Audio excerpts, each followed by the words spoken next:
Welcome back to another episode of Fully Stoked Podcast. I am your hostess, Sarah Stokes with Sarah Stokes Home Loans and Coast to Coast Mortgage Lending. I am so happy to be here, guys. By day, I am a mortgage loan originator. I'm a lender. I help people with all their home financing needs, whether it's purchasing or refinancing. But this is what I really love to do. I love to connect people in our community, whether it be in the Charlotte area or Western North Carolina, because you know I live in both places. And their expertise and knowledge would usually cost you so much money just to get around someone like Courtney Lucas here. But she's going to share this information with us today. So stay tuned. It's going to be awesome. So without further ado, let me introduce Courtney Steele Lucas with Steele. She's the founder and CEO of Steele Talent Solutions. So this is a recruiting firm that partners with small and mid-sized businesses to help scale thoroughly by hiring the right person. Yes. We're so excited to have you, Courtney. Thank you you for coming. I'm excited. Courtney has over 13 years of experience. She's worked in corporate situations as a leader in lots of leadership roles and now entrepreneurship. She opened Steele Talent Solutions. About when did you open? About 9 months ago. Nice. So we're still in our infancy, but doing well. Oh yeah, that's awesome. That's awesome. I'm so excited to have you here today. So through your firm, you act as an extension of leadership teams and you help companies bring structure and clarity. Gosh, so many of my friends need that for sure. And strategy to the hiring process, because if you hire the wrong person, you've just lost 9 months to a year of training and income, right? Yes, Yeah, absolutely. It can be very tricky. So you also are passionate about the human side of recruiting. What does that mean? Very much so. I really do believe that it's not just about filling a seat with an individual within a company. It's truly about a good fit between both the candidate and the company. And there's also, recruiting, there's a process and not everyone gets the job. Right. And there is still a need to treat candidates with respect and close the loop and provide them feedback and information, which I think is maybe lacking in the recruiting industry right now. So, and you have that like firsthand knowledge from when you yourself have even tried to find work, and maybe me too, not received feedback. Like, what was it? What could I have done better? What do I need to get another certification? What is it? Right? Exactly. Which really was a big reason I decided to start my own company. I was going through the interview process and was just not enjoying the process. I was not getting the feedback or even just a response. And so I said, there has to be a better way to do this. And I also learned I didn't want to work for companies that weren't treating candidates well. And I thought, well, I'll start my own and be able to build something that I'm proud of. And I love that you're targeting small to mid-sized companies because we need the help. Yes. We need the expertise that you have, clearly with 13 years of experience. And I think the human side is so important. I was listening to something, it was one of the masterclass on AI, and it talked about people now doing their whole resume using AI and then submitting it, but like looking at the job description. And there are thousands, whereas it used to be hundreds of applicants. Now there are thousands of applicants. They're putting in the job description like nonsense sentences. And if you as a candidate haven't read thoroughly and really tried and had that human piece, then you'll get kicked out automatically because their AI sees that you use AI to create or to perfect your resume and then the application process. So I think the human piece is so important. It really is, because there are so many amazing candidates in the job market today. And it's a struggle to even get noticed and get your application and your resume through these systems. And I do think that, believe me, AI is great. I use it every day. There is absolutely a place for it. But I think when it comes to recruiting and giving individuals an opportunity, there still needs to be a human component, and someone still needs to be talking with individuals and reviewing resumes and not just looking for check boxes, really trying to look at the whole person and how they will benefit the company and how from a culture fit. It's not always just about, do you have a degree? Do you have 3 years of experience here? There has to be more to it. Yeah. So not to take this into the AI world, but I was talking to my sister yesterday and she asked me if what I do, if she thought that AI was going to take over my whole role. And I said, Not anytime soon, because there's so many elements. Yes, there's sales, there's networking, there's relationship building, and AI can't do those things. No. So when you're recruiting someone, you are looking at all of that as well as what's on their resume and their credentials, right? And AI can't do that. So I think it's great. I think it's great that you're doing the human side of recruiting. You should definitely that's a big important thing, guys, the human side of recruiting. So tell us how you first got into talent acquisition. So if you've ever talked to any other recruiter, I probably have the same story. We fell into it. Nobody really grows up thinking I want to be a recruiter. So I was hired at a company to build a legal internship program for their chief counsel. And it was within the talent acquisition department. And it was a really busy time for our company. And they said, "Hey, have you ever recruited?" And I said, "No." They're like, "Well, we need some extra hands. Do you mind helping?" And I said, "Sure, I'll learn something new." Yeah. And I fell in love with it. The company, we were hiring a lot of people.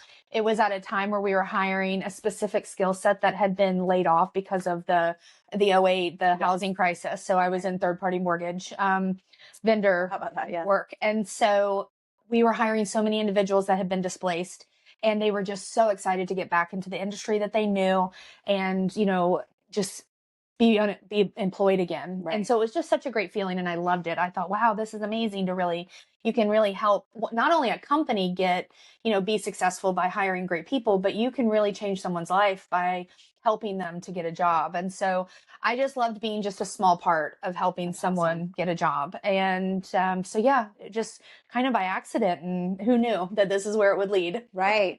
So you started by building that program, and then they just kind of pulled you in. Same thing with loan originating. You don't grow up thinking, gosh, I want to be a loan originator. It's so much fun.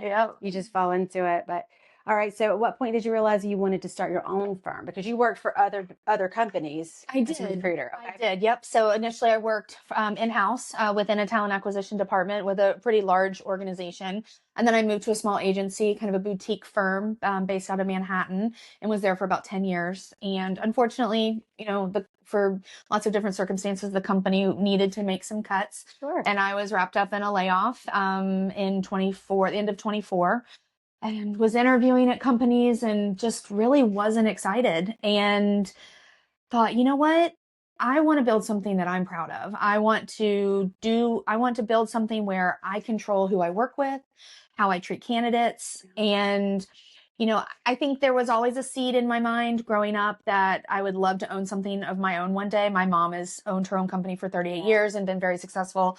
And I think without knowing it, that just really stuck with me all these years. And so when I decided I would do it on my own, I think her example was really there for me. So that's fantastic. Now, hiring the right person matters so much. And so when I worked with my family business, it's a small company, and we did some hires, and the whole year was lost if that person left or fizzled or decided to be a stay-at-home mom or whatever. So can you talk about, how a great hire transforms business and how a bad hire slows everything down? No, absolutely. So, I think especially for small to mid-sized businesses, the impact is a bit greater on a small or a bad hire or a good hire. The Department of Labor has come out and said a bad hire can cost a company about 30% of the person's annual salary. Wow. And so for a small company, like just easy numbers, right? You hire someone at $100,000 a year, that's $30,000 that you've lost now. And not only that, now you have to start over. Yep. Now you have to start the process over. And that also doesn't take into account the low morale that can happen within your existing team, the team members that possibly leave because of this, mishire that you've made. So the cost of a mishire is really great on not just monetary, but on a lot of different fronts. From a good hire, I think it's just so important.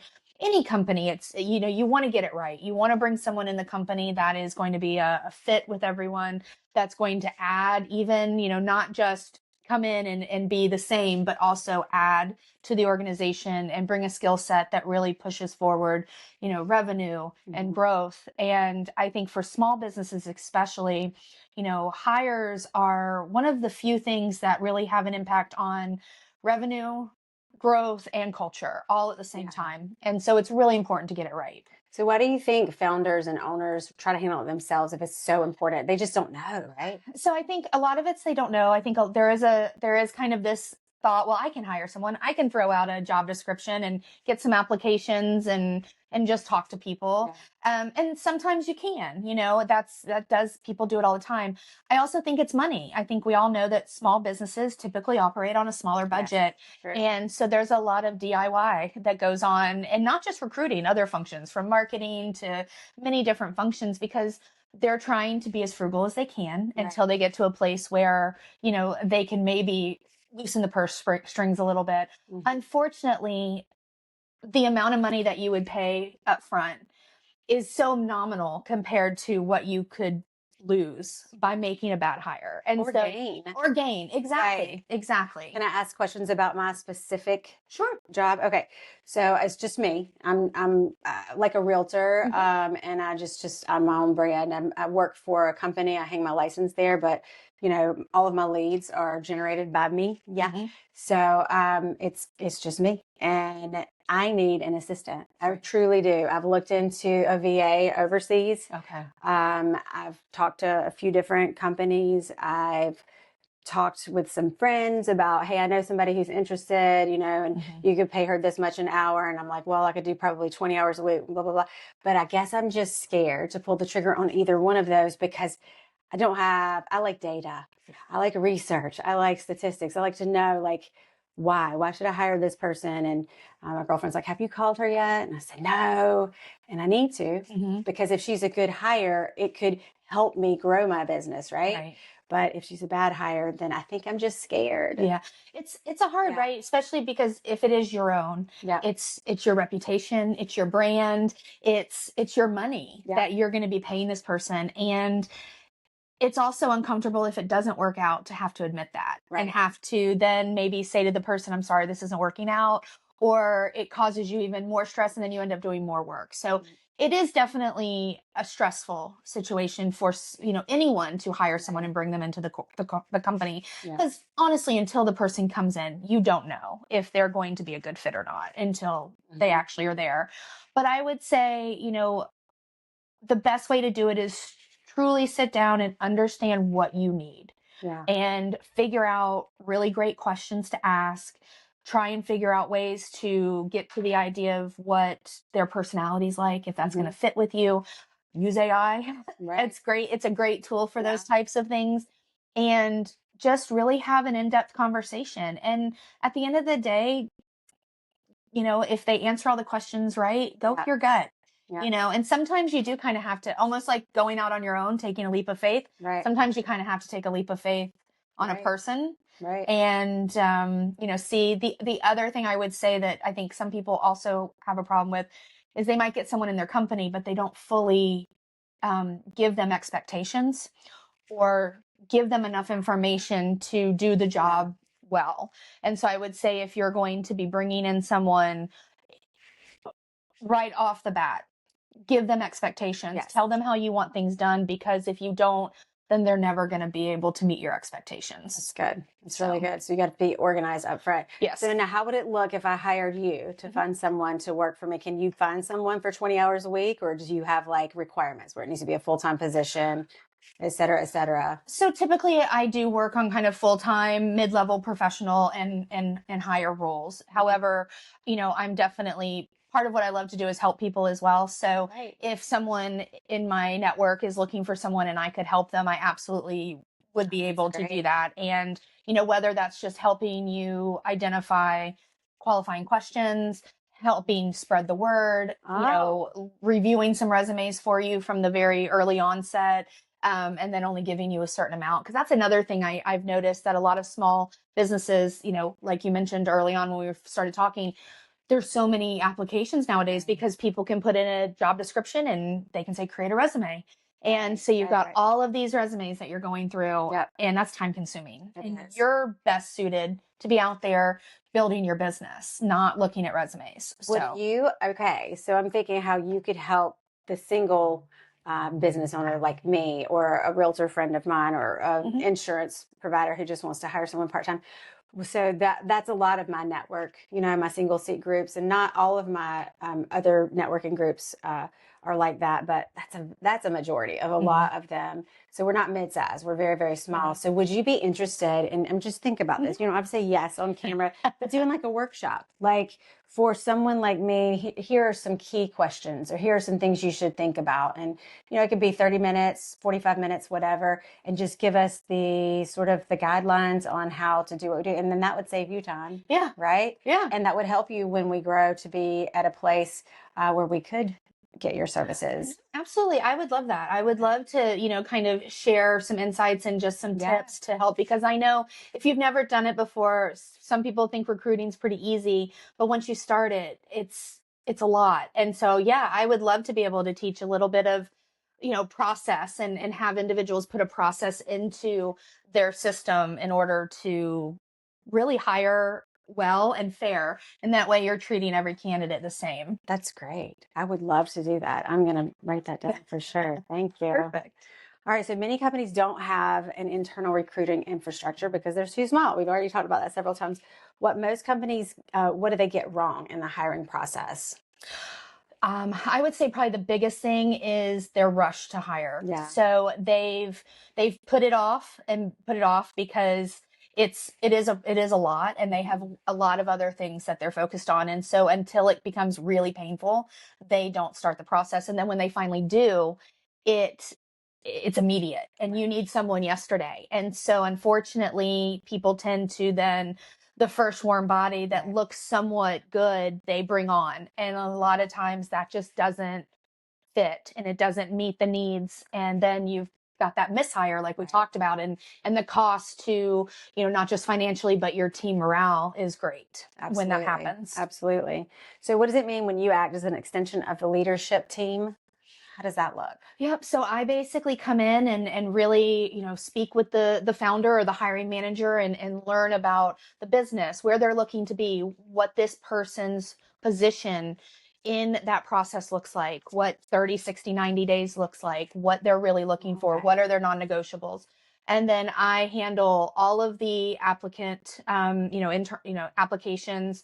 I review all of them. I speak with individuals. I vet them for the role, and I only provide a very small curated list of individuals that fit exactly what the client's looking for. And then their time is only spent on talking to the best possible candidates, and then they can make a decision from there. And during that process, I'm organizing all of the interviews, coordinating all of the time, whether that's video, phone, on-set interviews, or on-site interviews. I'm, then help them with offer negotiation as well.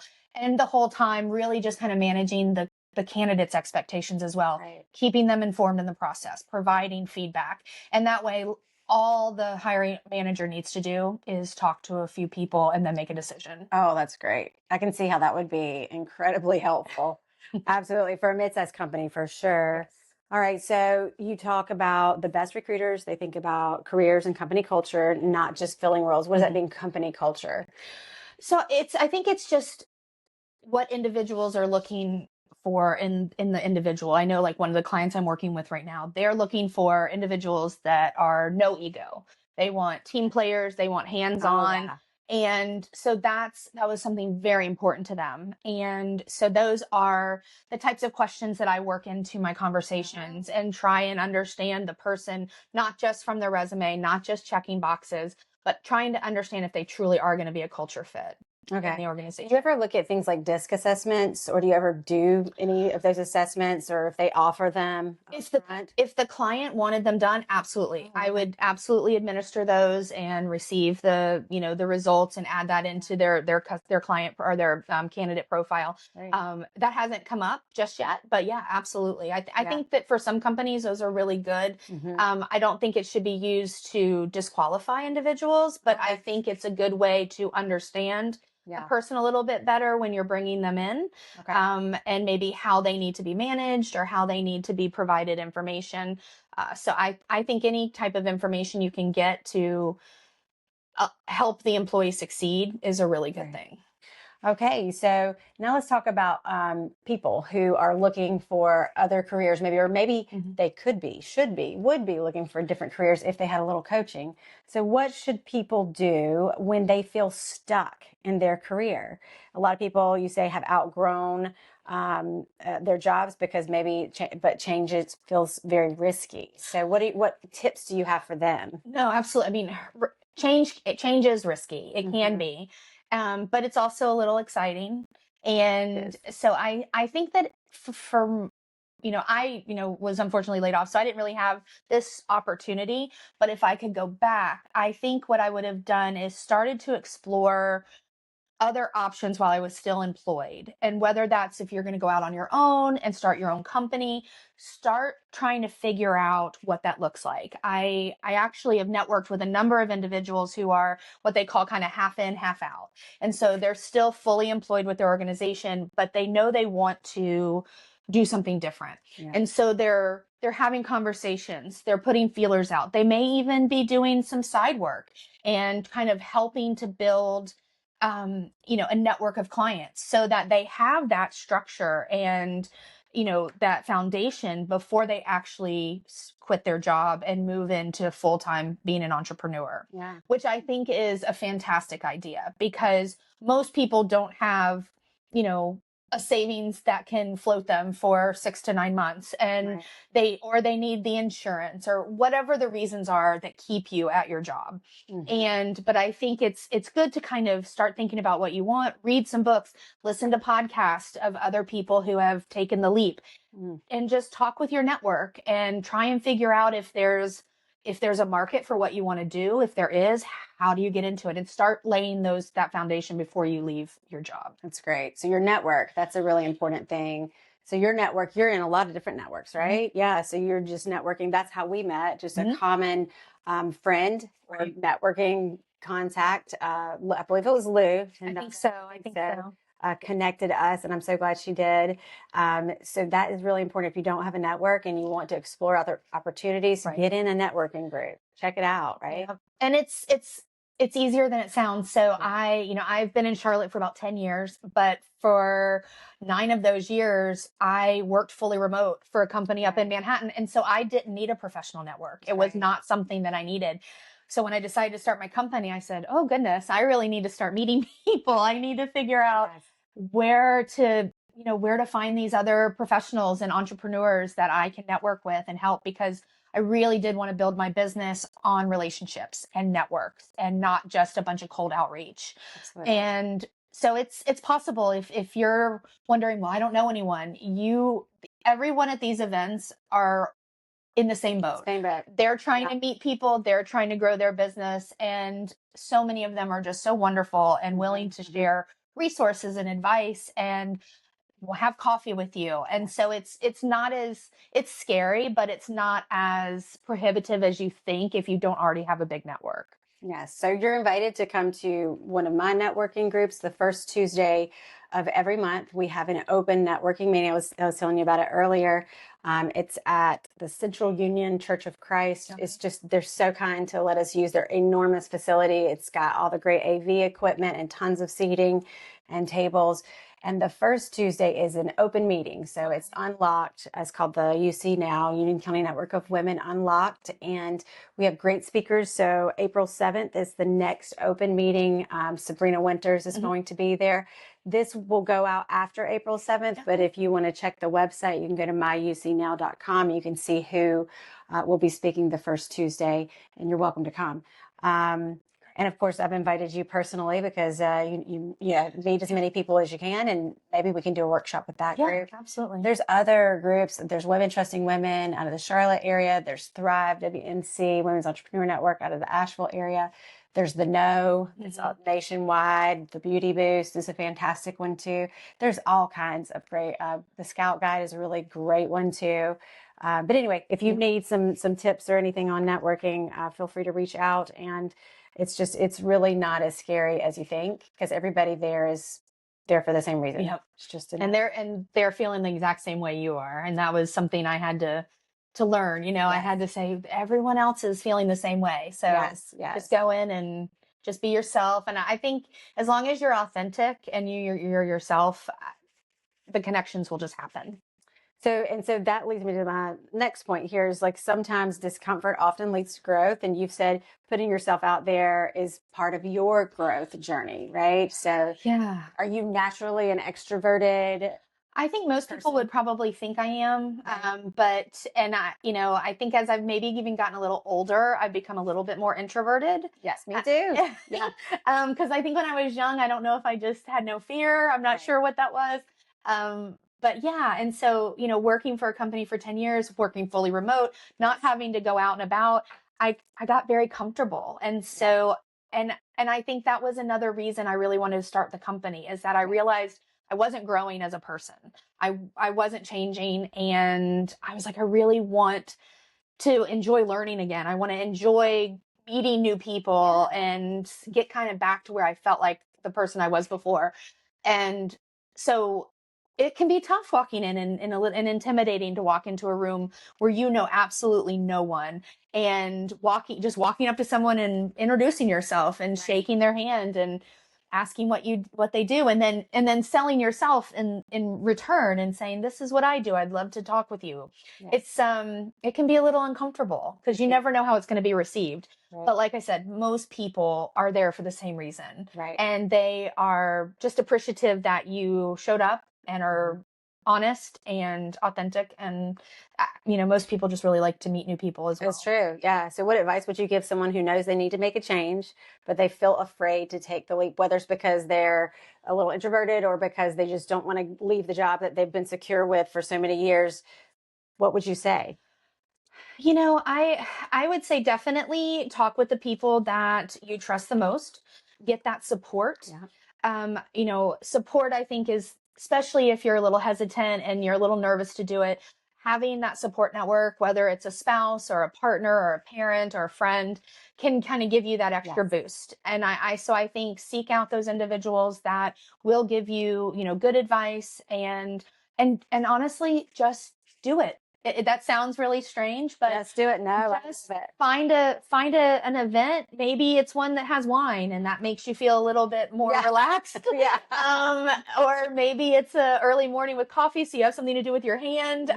Just show up. And maybe the first one's going to be awkward, and you're not going to meet a lot of people, but then the next one will be easier. And I think it's just because staying stuck and day in and day out. I mean, we spend so much of our time of our lives working that you kind of want it to be enjoyable. Absolutely. And so, just kind of get in your mind that you're doing this for you. You're going to step out and do something for yourself. So have you learned anything new about leadership since you started your own business? So that's a really good question. I thought long and hard about this one. I think for me, because I'd always worked within companies, I thought leadership had to be your boss, the top people in a company, and then how the people underneath them really kind of interacted. But what I've learned, because, it's just me and my company, and I, don't have any employees currently. What I've realized is leadership doesn't have to be leading other people. It can honestly be being a leader within your field of expertise. You can be a thought leader. You can go into rooms and be a leader within, for me, I can be a leader within recruiting, and I can help other people. Like if we did the workshop, I can act as a leader in that, and people can come to me and seek, my advice. And so I've learned that leadership doesn't always come with people reporting into you. It's how you present the information and how you present yourself as a leader amongst, other people. That is so good. I think at your workshops that we're gonna, I'll let you know. If we have it scheduled, I'll put it in the summary, and you can definitely attend. But being a leader in your field, that's so good. I've read so many things, and I take the master class. I watch those, and if you can just put yourself out there and speak on whatever your expertise is, it does position you as a leader, and people respect that more. So then when they're thinking about someone who needs, help hiring, or someone who needs a loan, they're like, oh, I remember, Sarah did stories on the mortgage rates and where they're going to be in the next week or whatever. So I like that. That's really good. All right. Well, what kind of advice do you have for business owners when hiring, is done well? Like what kind of advice do you have to them as a takeaway? So I would say just don't wait till the last minute. Try and be more strategic about your hiring. Don't treat hiring as an administrative task. Treat it as truly part of your strategic plan for the year and get ahead of it. And if you do choose to, do it yourself and keep it in-house, make sure you have a process, a structured process that treats every candidate the same, that also makes it easier for you and takes a lot of you know, the work, Right. for lack of a better word, off of you.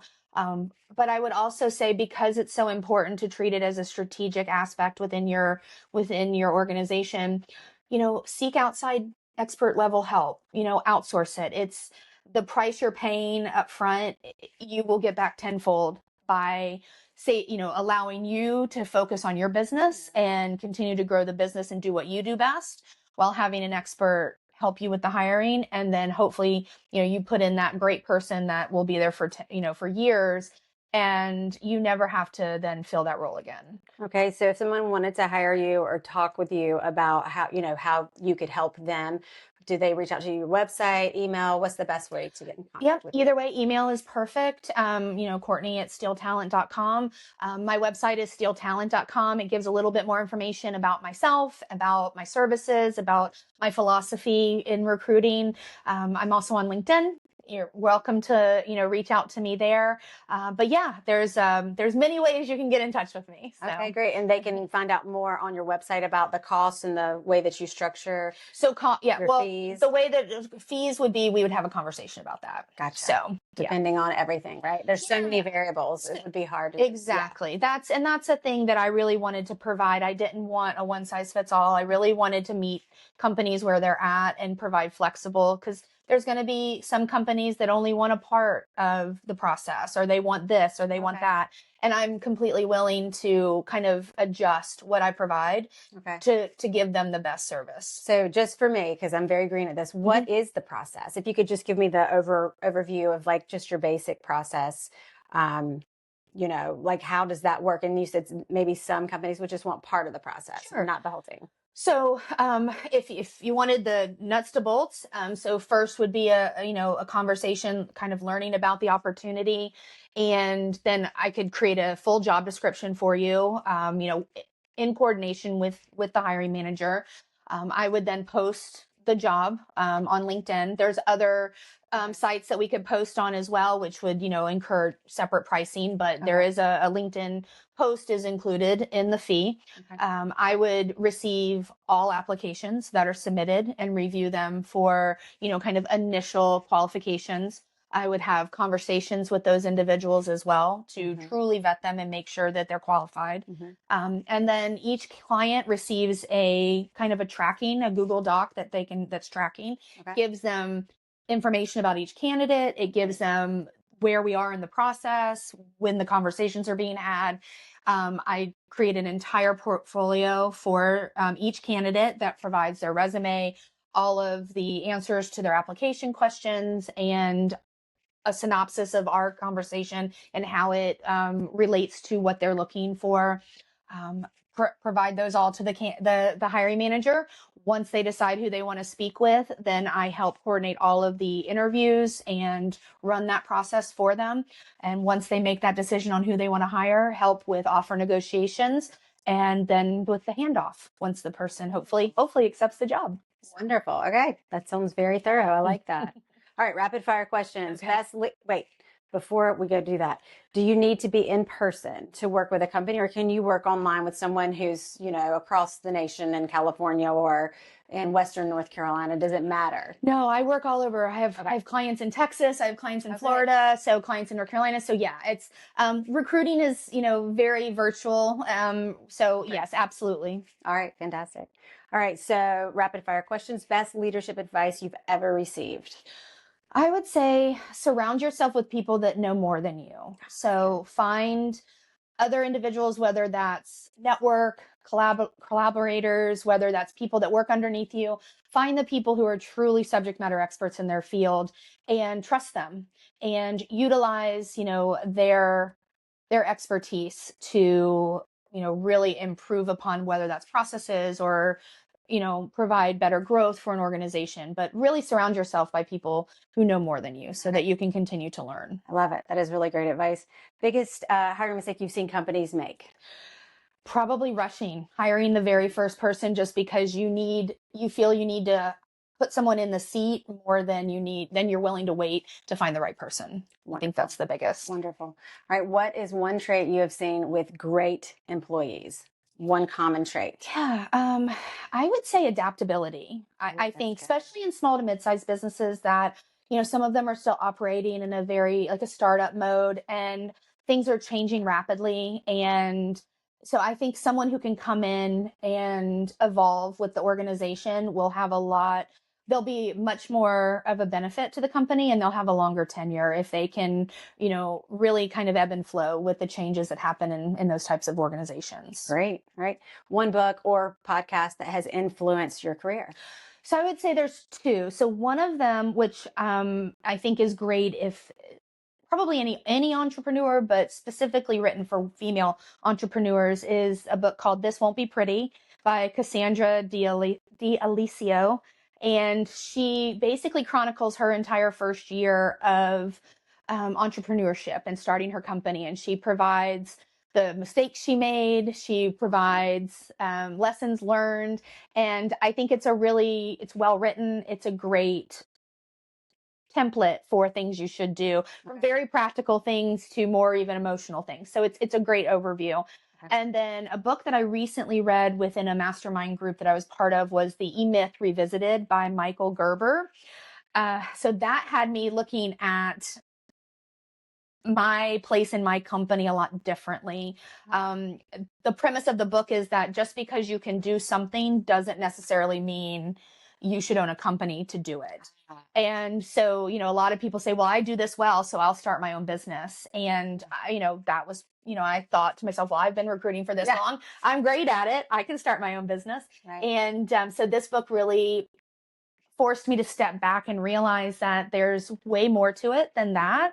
And so that was a real eye-opening book to read. And it really helped me understanding how I needed to change my mindset and be more entrepreneurial and less of a technician. I love it. That's great. So. All right. One thing you're currently learning. Oh, business development. Okay. Yeah. So, that is definitely the biggest thing I struggle with, just kind of understanding how to structure it, how to be consistent with it. And so, so reading books and listening to podcasts on how to set a real business development structure, and just trying to talk with other people that seem to be a little bit ahead of me in the process. So that's great. I'm always learning that too. So yes, that's great. All right. So what motivates you in your everyday work? So I would say from a professional standpoint within the business is definitely helping individuals find jobs. Our careers are so important to us. They really, people derive so much worth from their career. And I know, I think something like 40% of us will be affected by a layoff or a downsizing throughout our career. And so it's happening to so many great people. Mm-hmm. And if I can just be a small part of helping someone find a job, then that's great. But I also love helping my clients find people, because I know how important it is to the growth of their organizations to have good people. Mm-hmm. So when I can kind of connect those two, it's great. Right. From a personal standpoint, I think for me, it was just getting the opportunity to grow as a person and build something that was for me and my family that I could really be proud of. Yeah. So it's great. A legacy. Yeah. So what do you enjoy doing outside of work?